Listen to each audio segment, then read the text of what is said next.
Bom, vamos lá. O objetivo dessa apresentação é mostrar um pouquinho para vocês o Terraform, como que a gente utiliza ele para automatizar a infra, como que a gente está utilizando no Buscapé, e apresentar também o projeto Lego, que é o projetinho que a gente já está desenvolvendo aí desde o começo do ano, que é na automação das instâncias na Amazon, tá? O Terraform é uma parte desse processo, junto com outras ferramentas de automação, que eu vou passar um pouquinho depois.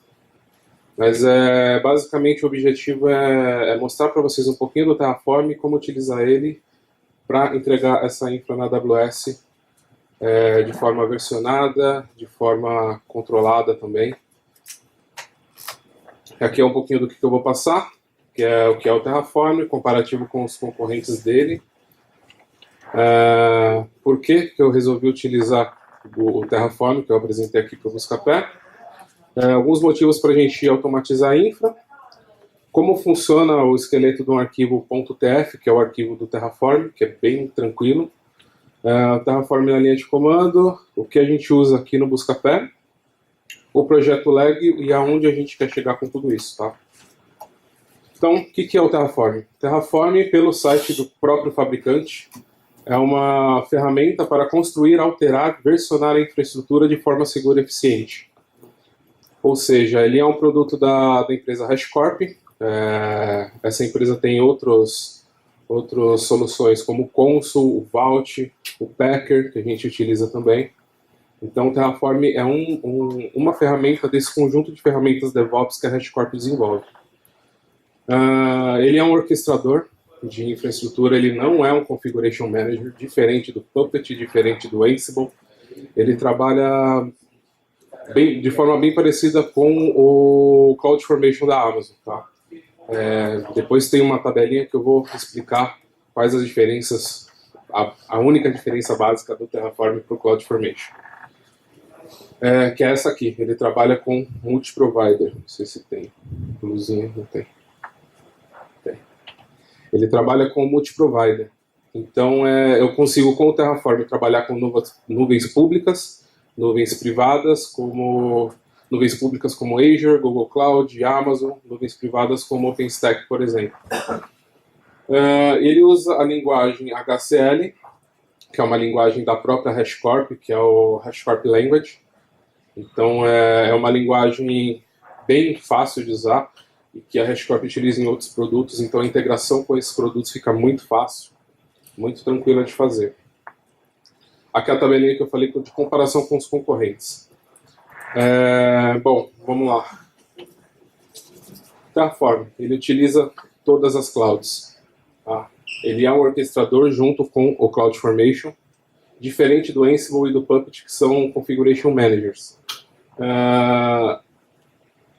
A diferença básica do CloudFormation para o Terraform é isso aqui, ó, a cloud. O CloudFormation é um produto Amazon, então ele só trabalha com Amazon. O Terraform não. O Terraform eu consigo criar um stack de infraestrutura na Azure, na Google Cloud, no OpenStack, e isso fica mais fácil se um dia a gente precisar mudar, por exemplo, de data center virtual, a gente já está acostumado com a linguagem e já consegue fazer essa transição de forma bem mais tranquila, tá? Ele trabalha com linguagem declarativa junto com o Terraform, diferente do Ansible e do Puppet, que são procedural. Quando eu apresentei o Terraform aqui, alguém virou para mim e falou: cara, mas isso aí eu consigo fazer com Ansible, né? E a instância na AWS eu consigo fazer com Ansible. Eu crio lá o meu playbook rapidinho e beleza, crio minha instância. Legal.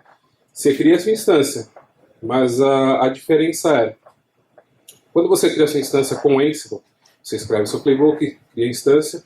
Quando você rodar de novo esse playbook, o Ansible não vai saber que ele já rodou aquilo. Ele vai simplesmente tentar criar um novo recurso.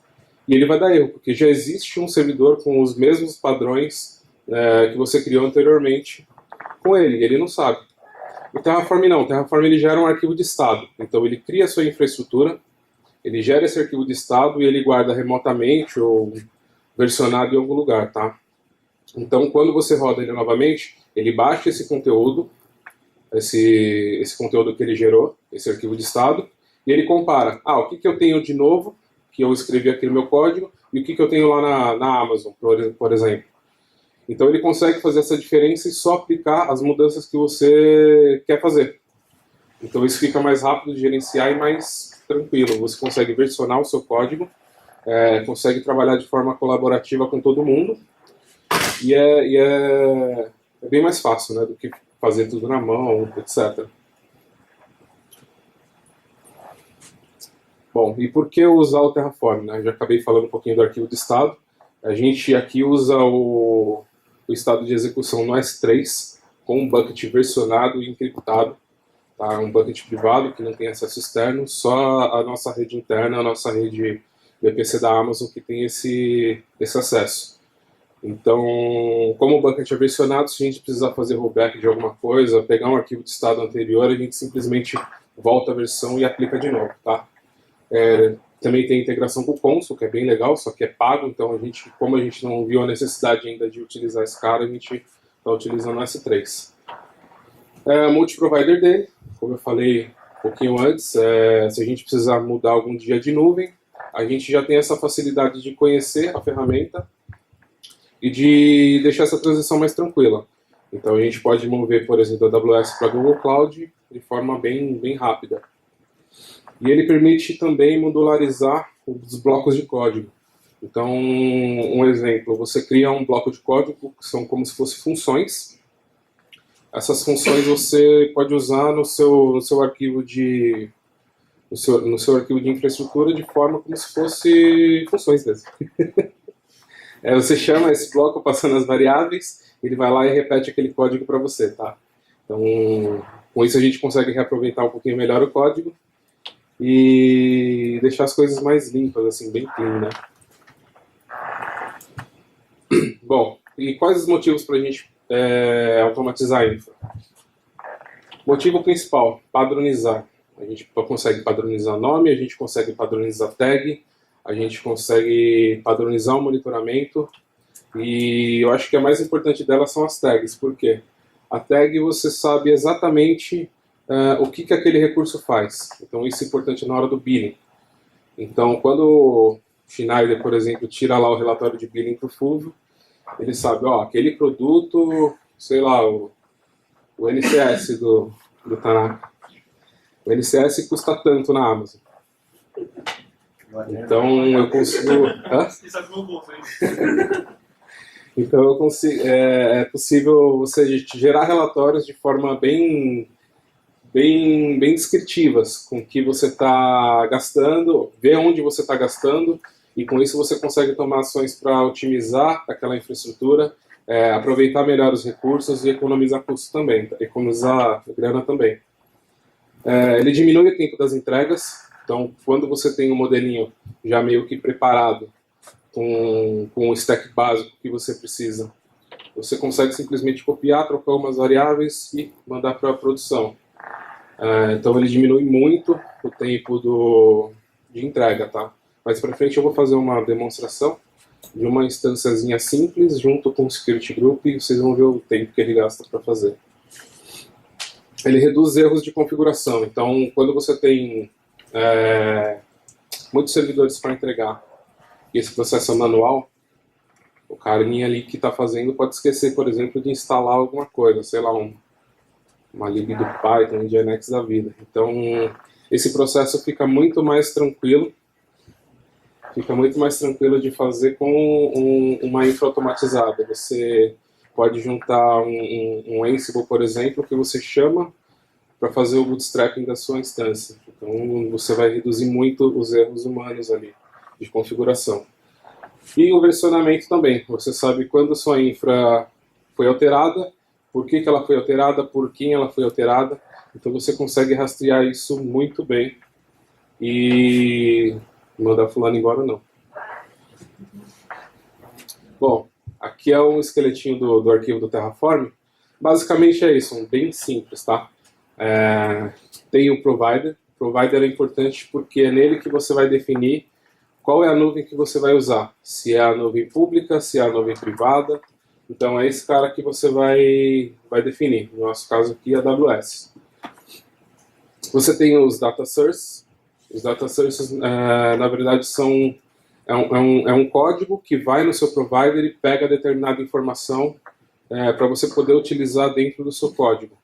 Ele é atualizado em tempo de execução, então quando você roda o seu Terraform, ele vai atualizar essa informação e acaba atualizando os seus recursos com a informação que você solicitar. Nesse caso aqui eu estou buscando uma AMI da Amazon, eu dei um nome para ela de AMZN Linux. Esse nome é o nome do bloco, tá? E esse é o nome do recurso que você está utilizando. O nome do bloco você vai utilizar para referenciar esse bloco em outra parte do seu código. Por exemplo, eu posso ter 10 data WSMI, só que cada um deles tem que ter um nome diferente, porque eu consigo referenciar qual eu vou buscar essa informação que eu estou precisando. Aqui são os resources. Nesse caso eu estou criando um recurso que é uma AWS Instance chamada de TechTalk. TechTalk na verdade é o nome do bloco que eu vou referenciar depois. O resource é tudo aquilo que você quer criar na AWS, seja instância, seja RDS, seja Outscaling, Load Configuration, Security Group, Laticache, por aí vai. Então tudo você vai usar os resources, tá? E o output, que você tem a saída do retorno daquele seu recurso. Então, por exemplo, quando eu estou criando um recurso AWS Instance, esse AWS Instance gera para mim uma saída que é o IP da máquina, por exemplo. Então eu posso pegar esse IP da máquina, ele pode buscar tanto o ARN da máquina, o DNS com o ALB. Então o output ele é usado bastante para a gente configurar outras partes do código também. Bom, aqui é um exemplo do arquivo de Remote State, que é a configuração que ele usa para fazer o sync com o S3. Então, quando eu inicio meu Terraform no diretório novo, eu preciso rodar um Terraform init. O Terraform init, o que ele faz? Ele pega todas essas configurações aqui de back-end e vai no back-end ver se ele consegue gravar nesse back-end, ver se a comunicação está ok. E aí ele consegue iniciar para mim o Terraform. Então, depois que ele inicializou, eu consigo fazer o planejamento do meu Terraform utilizando o Plain e aplicar essa alteração com o Apply. Eu vou mostrar um pouquinho depois. Então, esse versionamento do S3 é nessa configuração que você faz. Profile é o profile que é utilizado, que é configurado naquele arquivinho que fica na máquina, na sua máquina mesmo, onde você estiver rodando, que é o .aws/credentials. Então, esse profile é isso, tá? O nome do bucket, se ele está encriptado ou não, e o nome da key, que na verdade é o caminho do bucket que você vai gravar o seu arquivo de estado. O arquivo de estado do Terraform, ele é .tfstate, tá? Que pode ter qualquer nome e aqui tem que ser .tfstate. A região do bucket que você está gravando. Tá, agora um pouquinho do Terraform na linha de comando. Basicamente ele tem 4 opções que a gente vai usar mais. Tem umas outras, mas eu não achei tão relevante colocar aqui. Então basicamente é Terraform, o comando que você vai utilizar e os argumentos se você precisar passar uma variável ou qualquer outra coisa do gênero. No caso mais simples você não precisa usar argumento nenhum, então você só roda o Terraform comando, que é o validate. O que o validate faz? Ele vai no seu diretório, lê todos os arquivos que tem .tf e verifica se a sintaxe está ok, se está tudo fazendo sentido, se você não esqueceu de referenciar uma variável que você declarou, etc. Depois que você validou, você faz o plan. O plan ele te gera um plano de execução. Ou seja, ele vai lá na AWS, vê o que tem de recurso já criado, baixa o seu arquivo de estado e compara. Então ele fala, tá ok, meu arquivo de estado tá igual à minha estrutura na Amazon? Não? Então beleza, então vamos fazer a alteração que precisa fazer. Vamos fazer essa mudança. Então o Plain ele vai te gerar um relatório do que ele precisa adicionar, modificar ou destruir. E depois que você tem esse plano de execução, você roda o Apply, que ele vai e constrói a infra para você ou faz a alteração necessária. Aí beleza, você está de saco cheio de tudo, quer destruir, você roda o Terraform Destroy, que ele vai baixar para você o arquivo de estado e vai destruir todos aqueles recursos que ele criou, tá? Não tem perigo dele destruir coisa a mais, tá? Ele só vai gerenciar aquilo que ele criou. Aqui eu coloquei uma dica, que é o Terraform ele roda num diretório. Então, você precisa ter um diretório específico para os seus arquivos .tf. Então você pode quebrar o seu código em vários arquivos, independente da ordem que eles vão que eles vão carregar, o Terraform consegue gerenciar isso aí. Então todos os arquivos .tf que estão no diretório tf-var, que são os arquivos de variáveis, o Terraform consegue se achar ali. Então até recomendo, com o código ficar muito grande, em vez de colocar um arquivo enorme e fazer um linguição gigante, a gente quebra isso em vários arquivos. Um arquivo para Security Group e um arquivo para Launch Configuration. Fala aí, Leandro. Não tem problema se você tivesse pasta, se fosse um módulo? Subpasta sim. Subpasta sim. O módulo ele fica numa pasta diferente. Quando eu abro, por exemplo, um arquivo principal e vou carregar um módulo, eu preciso referenciar qual o diretório desse módulo. E quando você roda o Terraform Plain, por exemplo, ele vai buscar no diretório corrente todos os arquivos .tf e tf-vars. Se você tiver subpastas ali, subdiretórios ali, não funciona. Mas então, dentro de um arquivo você consegue fazer, tipo assim, referencia alguma coisa para dentro de uma outra pasta ou não? Quando é módulo, sim. Quando é módulo, sim. Para recurso, não. Então, é isso. Vamos lá. Bom, o que a gente viu até agora então? Então a gente sabe o que é o Terraform, a gente viu as diferenças e as vantagens de utilizar o Terraform, a gente viu que a infra deve ser automatizada, a gente viu o esqueleto de um arquivo .tf que é do Terraform, e a gente viu o backup em nuvem do arquivo de estado. Vou mostrar para vocês a criação de uma instância e um security group, para vocês verem que é bem tranquilo de fazer, e bem rápido também. Já foi o mouse aqui. Quero vir.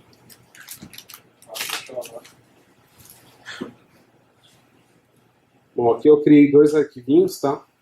Que é um arquivinho main.tf e um arquivinho de user data.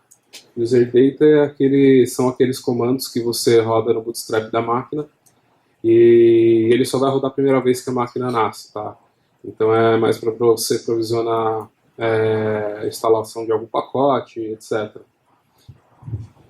Deixa eu abrir o arquivinho main aqui.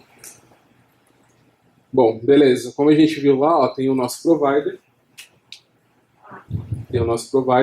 Aqui eu estou fazendo a referência do arquivo de credentials que eu citei lá no começo, que é onde tem configurado o meu perfil, que é o meu profile. Que no caso aqui eu estou utilizando o default. E a região que eu vou trabalhar com essa credential, tá? Então é bem tranquilo. Aqui a configuração que eu tenho do meu estado remoto, onde eu estou passando o back-end, o tipo, que é o S3, a gente pode utilizar o console também. O profile que eu estou utilizando, o nome do bucket, se ele está encriptado ou não, o nome da key, que eu vou utilizar, que é o path, que eu vou gravar lá no bucket, e a região onde está esse bucket. Tem mais um data source aqui, que é aquele de Amazon Linux. Então o que eu falo nesse data source? Eu estou falando, eu quero utilizar um recurso que é a AWS AMI. Eu vou chamar esse meu bloco de código de AMZN Linux. Então, legal. O que eu vou procurar nesse data source? Eu vou procurar todas as imagens que são da Amazon, esse owner aqui, esse número de owner é da Amazon, que tenham esse nome aqui, AMZ, NAMIH, HVM, GP2, etc. E eu vou procurar a mais recente. Então, dessa lista que ele me girar, eu quero a mais recente. Então, ele sempre vai pegar a AMI da Linux mais recente. Tá?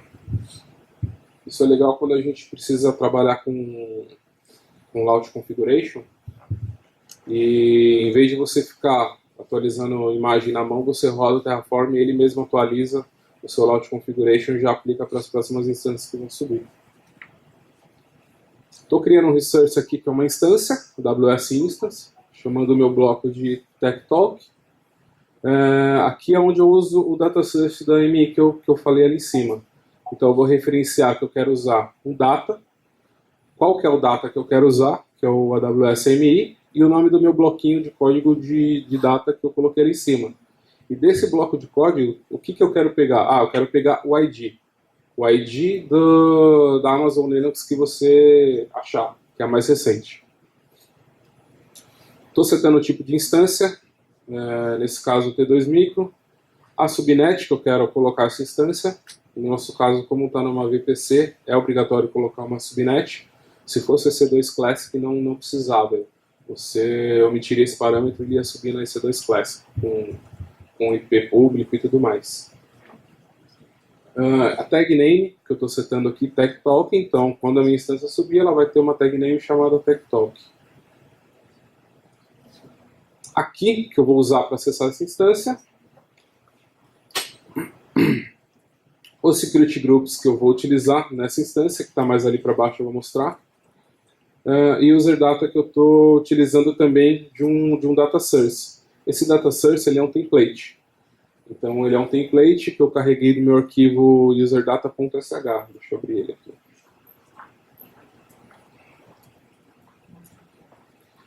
Então esse meu template, o que ele vai fazer? Ele vai ser inserido lá no userdata da máquina. Então quando a instância subir, ele vai instalar o repositório da EPEL, vai instalar um Nginx e vai gravar uma groselha lá no arquivo de index lá do Nginx para mostrar. E vou, por fim, iniciar o serviço. Reparem aqui, ó, que na linha onde eu gravo a informação, eu tenho duas variáveis, que é a info1 e info2. Essa info1 e info2 eu estou utilizando no outro data source, cadê ele? Aqui, no template file. Essa info1 e info2 aqui, ó, que eu vou passar como parâmetro para o meu user data, por isso que ele é um template. Estou criando um security group chamado TechTalk. Vou criar na minha VPC, lá da Amazon, com a tag TechTalk. O legal do security group é que ele não cria regra nenhuma. Então ele não cria regra de saída e ele não cria regra de entrada. Quando você cria um security group na AWS, ele automaticamente cria para você uma regra de saída, que permite uma saída para qualquer endereço. Com o Terraform não, ele só cria o security group, então você tem que especificar as regras que você quer nesse security group. Nesse caso aqui eu estou criando um AWS Security Group Rule, que chama Allow Outbound. O que é isso? É uma regra do tipo egress, que é de saída, onde eu estou permitindo a saída para qualquer porta, para qualquer endereço de IP. E estou atrelando essa minha regra no Security Group que eu criei aqui em cima. Então eu vou utilizar o recurso da AWS Security Group, o nome do meu bloquinho de código e o ID, que é o ID que o Security Group vai me jogar aqui de saída, tá? Aqui é uma outra regra que eu estou criando para a porta 80, permitindo as nossas redes aqui do escritório acessarem a porta 80 dessa instância, atrelando também ao Security Group que a gente criou ali em cima. Aqui é uma outra regra também para a porta 22, e aqui é a saída que eu vou pegar lá da minha AWS Instance, TechTalk, o IP privado. Então, quando terminar de executar, ele vai me jogar o IP privado que essa instância pegou. Deixa eu rodar aqui. Então a gente tem que rodar o Terraform. Ups.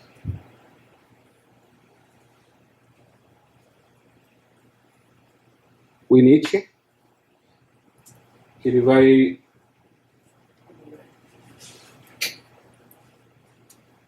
pegar e inicializar o meu back-end. Então ele vai lá na AWS, ver se ele consegue gravar naquele bucket, ver se tem alguma informação lá ou não, e vai inicializar para a gente o diretório atual. Feito isso, a gente pode rodar o plan.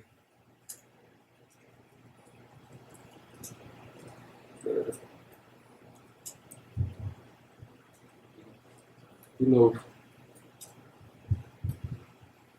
Então o plain ele vai comparar o arquivo de estado lá do S3 se tiver alguma coisa e vai mostrar para a gente a diferença do nosso código local e do código remoto.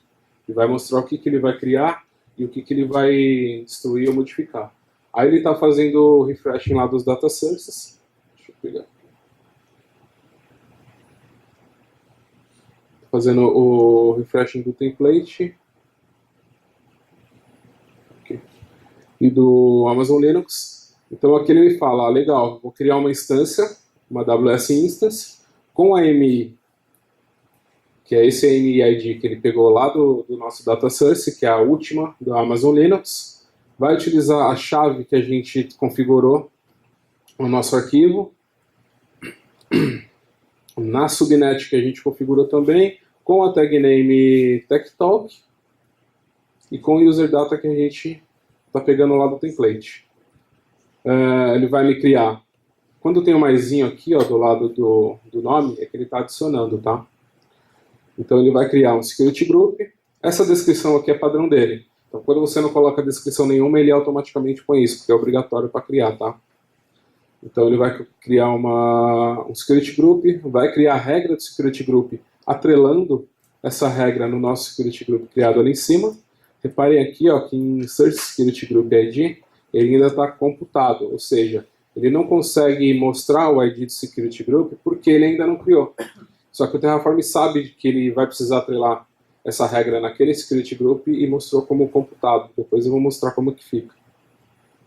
Aqui é a nossa outra regra de acesso SSH, nossa outra regra de acesso web, e legal, aqui embaixo ele fala para mim, o que foi o plain? Estou adicionando 5 recursos, estou alterando nenhum e estou destruindo nada. Beleza? Depois que a gente fez o planejamento, a gente aplica. Quando a gente aplica, o que ele vai fazer? Ele vai fazer de novo o refreshing dos data sources para garantir que aquela informação é a última que ele encontrou.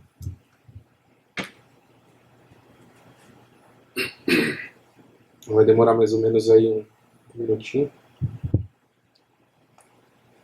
Bom, beleza. O legal do Terraform é que assim, ele trabalha de forma paralela também. Ele cria recursos na Amazon de forma paralela, ou seja, recursos que não são dependentes de outros recursos, ele consegue criar junto com outros. Ele dispara várias threads para criar. Então, beleza, aqui ele criou meu security group. Por que foi o primeiro? Porque a instância usa ele e as regras também usam ele. Então, ele sabe que ele primeiro precisa criar o meu security group para atrelar nos outros recursos. Então, legal, ele me deu o ID do security group aqui. E esse ID ele vai utilizar para regra. Ó, lembra lá que estava... Cadê? Security Group ID que estava computado, agora está com o Security Group ID que ele criou. Criou minha outra regra de SSH, criou a minha outra regra de saída, criou a minha instância e beleza. Mostrou aqui, ó, aplicação concluída, 5 recursos criados, nenhum alterado e nenhum destruído. E me jogou a saída que é o IP da instância. Se a gente pegar esse IP aqui agora, for no browser tentar acessar, ele deve funcionar. Vamos ver. Beleza, funcionou. Então, sei lá, em 30, 40 segundos ali, ele criou uma instância, criou um security group, criou 2 regras de security group e provisionou também a máquina com o user data, que foi o que eu coloquei lá. Esse user data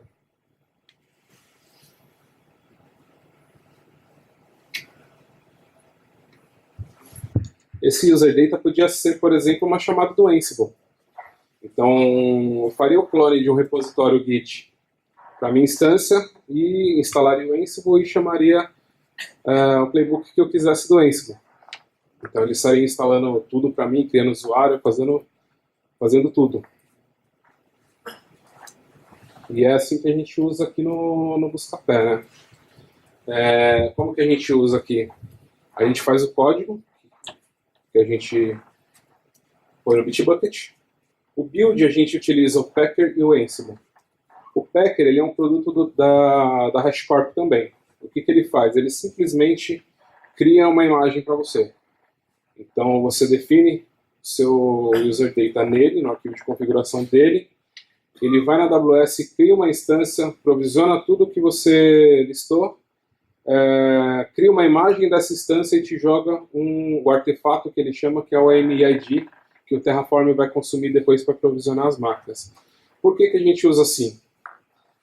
A gente poderia utilizar tudo no user data do Terraform, só que aí ia demorar muito. Então a gente tem que instalar Java, a gente tem que instalar Tomcat, Node, e muitas dessas coisas demoram. Node mesmo, o Leandro sabe que demora pra caramba para instalar, né? Então o Packer ele te gera essa pré-imagem para você. E o Ansible também.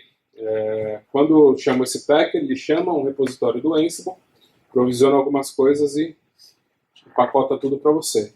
Depois disso a gente usa o Terraform, que ele vai pegar essa imagem que o Packer gerou e vai aplicar na infra, que é o nosso release na AWS.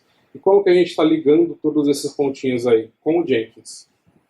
Então o Jenkins que vai fazer toda essa ligação doida aí para mim, tá? Agora um pouquinho do projeto Lego que a gente já está utilizando aqui.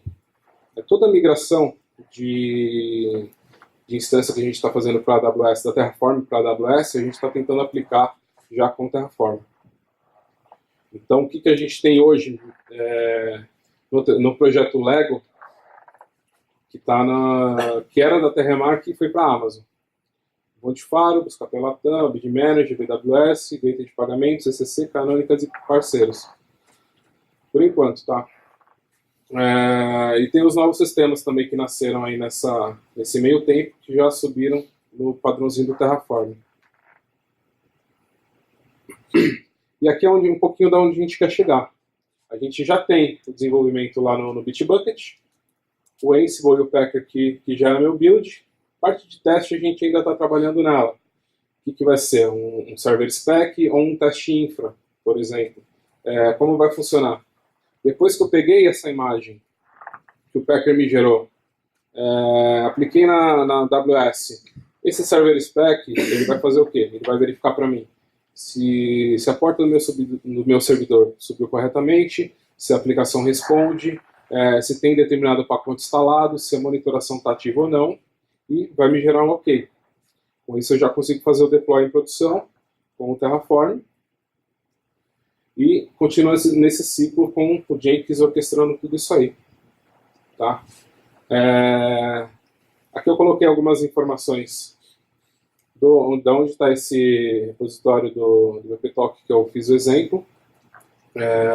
O URL do projeto Lego que está lá no Bitbucket também, é tudo público, tá? Então vocês podem acessar, ver, mexer.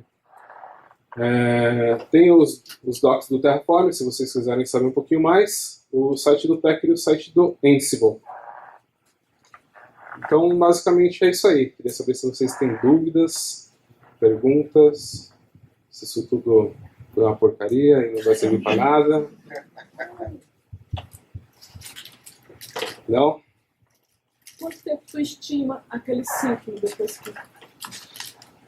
Depende do tamanho do recurso que você está criando com o Terraform. Se for um ciclo simples, daquele que eu demonstrei ali, não deve levar mais de 1 minuto e meio, 2 minutos, até ele fazer tudo. Então, ele vai criar a imagem. A criação da imagem demora um pouquinho mais. Se você não precisar da criação de imagem com o Packer, ele leva uns 2 minutos. Para criar a imagem, uns 5 minutos mais ou menos, que é o tempo de criar a instância e a Amazon processar aquela imagem. Tá?